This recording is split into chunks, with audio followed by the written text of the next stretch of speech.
পরে দেখলো না, রিসার্চে গন্ডগোল, অ্যানালাইসিস ভুল।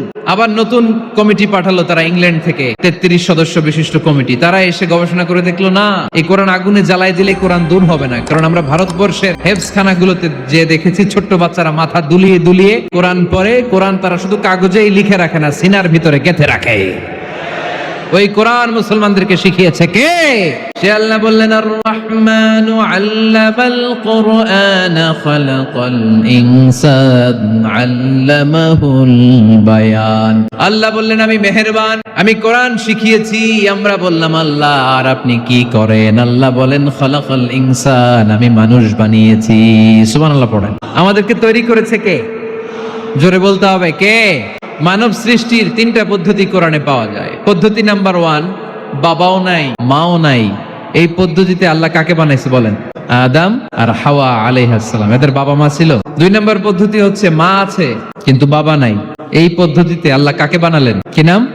ঈসা আলাইহিস সালাম। 3 নম্বর পদ্ধতি হচ্ছে মাও আছে বাবাও আছে। এই পদ্ধতিতে আল্লাহ কাদেরকে বানিয়েছেন? আমাদেরকে বানিয়েছেন। তাহলে পদ্ধতি কয়টা? 3টা। আদম আলাইহিস সালামকে বানানোর পদ্ধতিও 3টা।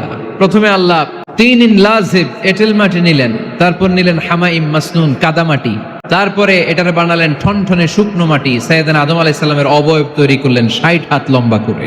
সাইয়েদনা আদম আলাইহিস সালামকে যখন আল্লাহ বানিয়েছেন, কয় হাত লম্বা? সহিহ বুখারীর বর্ণনা, লাম্মা খালাকাল্লাহু আদামা ওয়া কানা তুলুহু 60 যিরাআন। আল্লাহ তাআলা যখন আদম আলাইহিস সালামকে বানালেন, 60 হাত বা 60 গজ লম্বা করে বানালেন। আপনারাও যারা জান্নাতে যাবেন, 60 হাত লম্বা হয়ে জান্নাতে ঢুকবেন। কয় হাত লম্বা? সুবহানাল্লাহ পড়বেন না? আদম আলাইহিস সালামকে বানালেন। আবার মায়ের পেটে যে আমরা বড় হলাম, এখানেও আমাদের 3টা ক্যাটাগরি, 3টা ধাপে তিনি আমাদেরকে বানালেন। এজন্য মোবাইলের অ্যাপের ভেতরে কোরআন ঢুকাইতে হবে। শরীয়তপুরের ছেলেরা খুব সহজ, অ্যান্ড্রয়েড সাইট ইউজ করলে প্লে স্টোরে যাও, যে তুমি বাংলা কোরআন লিখো চলে আসবে। আইফোন যদি ইউজ করো, অ্যাপ স্টোরে যাও, ওখানে যে বাংলা কোরআন লিখো চলে আসবে। সহজ। এত সহজ হওয়ার পরেও আল্লাহ কি বললেন? আমরা যদি না শিখি, না জানি, আল্লাহ কি ক্ষমা করবে? যা বলার সব আল্লাহ বলে দিয়েছে এই কোরআন। এই কোরআনে শুরু হয়েছে বিসমিল্লাহির রহমানির রহিম দিয়ে, মানে বা দিয়ে। কি দিয়ে? চিল্লায় বলেন না, কি দিয়ে? বা। আর এই কোরআন শেষ হয়েছে সূরাতুন নাস দিয়ে, যে সূরার শেষ আয়াত হচ্ছে মিনাল জিন্নাতি ওয়ান নাস। বা আর সিন মিলাইলে কি হয়? বাস। এবার বাসে চড়া শরীয়তপুর শহরে যাব। ওই বাস, এই বাস মানে যথেষ্ট, এই বাস মানে সাফিসিয়েন্ট, কাফি। আল্লাহ বুঝালেন, এই 30 পারায় 114টা সূরায় আমি যা দিয়েছি এটাই বাস, যথেষ্ট। নতুন করে আর কিচ্ছু লাগবে না। চিল্লায় বলেন ঠিক কিনা? এজন্য মোবাইলে কোরআনের অ্যাপস ঢুকাইবেন। কে কে ঢুকাইবেন আজকে থেকে দেখি? আমারে দেখানোর জন্য হাত তুলছেন। দেখাতে হবে একজন রে, তিনি কে? আল্লাহরে দেখান, আল্লাহর ফেরেশতারে দেখান। এখন কই মারছে হাত? আল্লাহর ফেরেশতার কথা কইছেন, ভয় ঢুকছে। ঢুকাবেন ঢুকাবেন, এদিকে হাত তুলে না কেন? আছে, মাশাআল্লাহ, হাত নামান। আল্লাহ তুমি সব ভাইদেরকে কবুল করো। আমরা যেন মোবাইলে হিন্দি সিরিয়াল না দেখি, আমরা যেন ড্যান্স না দেখি, উলঙ্গ নৃত্য যেন না দেখি। আমরা যেন এই মোবাইলে কোরআন পড়ি। আমরা কান দিয়ে যা শুনবো তাতে যেন সওয়াব হয়। আমরা চোখ দিয়ে যা দেখবো তাতে যেন সওয়াব হয়। ঠিক কিনা?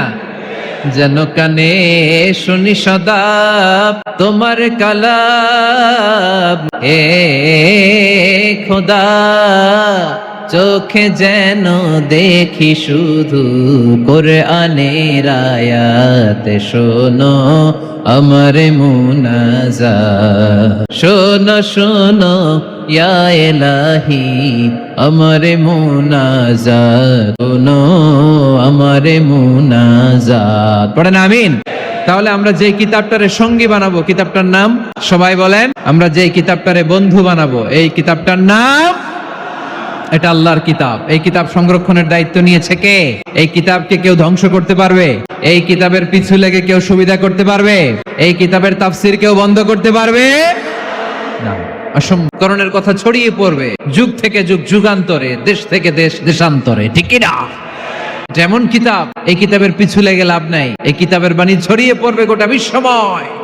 অনেকে অনেক ষড়যন্ত্র করেছে এই কিতাবকে ধ্বংস করে দেওয়ার। আমাদের এই খোদ ভারতবর্ষে ষড়যন্ত্র হয়েছে। ব্রিটিশরা যখন চলে গিয়েছিল, ওরা প্ল্যান করেছিল এই কিতাবকে কি করে আমাদের থেকে ডিটাচ করা, কেমন করে আলাদা করা যায়। এর একটা কমিটি করে দিয়েছে। আপনারা গবেষণা করে দেখেন এই ভারতবর্ষ থেকে কেমন করে কোরআন দূর করা যায়। তারা বুদ্ধি করে বলল, এক কাজ করি, কারণ তাদের কোরআনের কপিগুলো মসজিদ থেকে বের করে আমরা আগুন দিয়ে জ্বালাই দিব, তাইলেই কোরআন শেষ। কোরআনের কপি যদি আগুন দিয়ে জ্বালায় দেওয়া হয়, তাহলে তার পৃথিবীতে কোরআন থাকবে না? না থাকবে?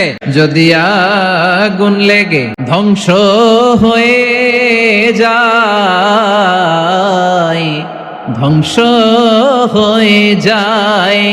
যদি আগুন লেগে যায় পুড়ে যায় পৃথিবীর সব বইয়ের দোকান, বিশ্ব থেকে হারাবে না পবিত্র কোরআন, বিশ্ব থেকে হারাবে না পবিত্র